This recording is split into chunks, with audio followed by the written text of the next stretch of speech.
Okay, number one, uh, Bloodsworth's story impacted me by the fact that I was heartbroken in many different ways from that story. It just, reading the whole thing, when they describe in detail what happened to Dawn,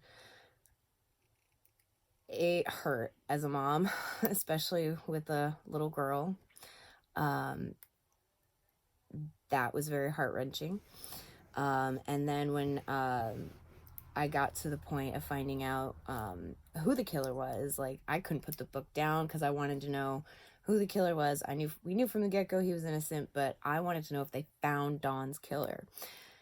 And when it got to the point that he told how he spotted him in the gym and he helped him find books in the library, and the guy never said anything to him, that made me angry for him. Like, it was just heartbreaking. And reading all the parts during the trial where everything just happened so poorly and he shouldn't have even been convicted. Like he said, it was circumstantial evidence and he was put on death row for circumstantial evidence. And the whole thing, honestly, the media portraying his image and then everybody coming out and identifying him after the fact, like, that should not have been allowed.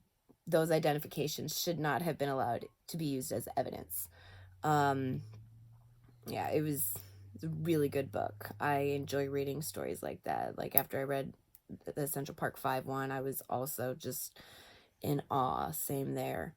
Number two, I think what explains the inception of organizations such as the Justice Project and mass exoneration of innocents in the 90s during the culture of control heyday is science and booming. So here we didn't have as good a science as, other places, and what little science we did have was not everywhere. So, like, Bloodsworth had to be sent out to California, I think it was. I can't remember. I read this book in the beginning of the quarter.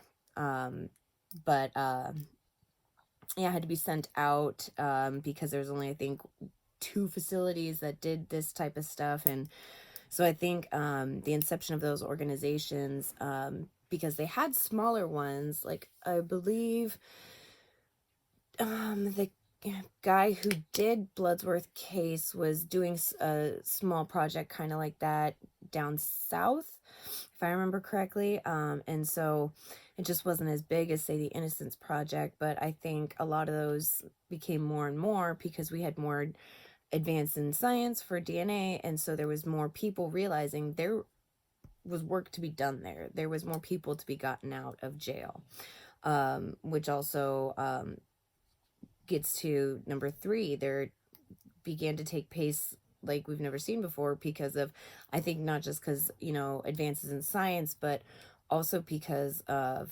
so many cases, like, and their notoriety in the media in their area. And then once, it's out that, they're exonerated, then other people send out, their requests for innocence saying, help me, I didn't do this, please, do what you can. And so more people who have that energy to, like Kirk did, to constantly write letters and say, hey, I'm innocent, help me figure out my case. I think that has a lot to do with it as well. So, but to answer number 2 and 3, I think it has to do with science and the popularity of it becoming so, getting so much attention and everything. I think that's what helped all of it. And then also, like, people like Kirk Bloodsworth going out there and advocating for things like that, and making a difference for other people who have to go through what he went through. So I think that answers 1 through 3.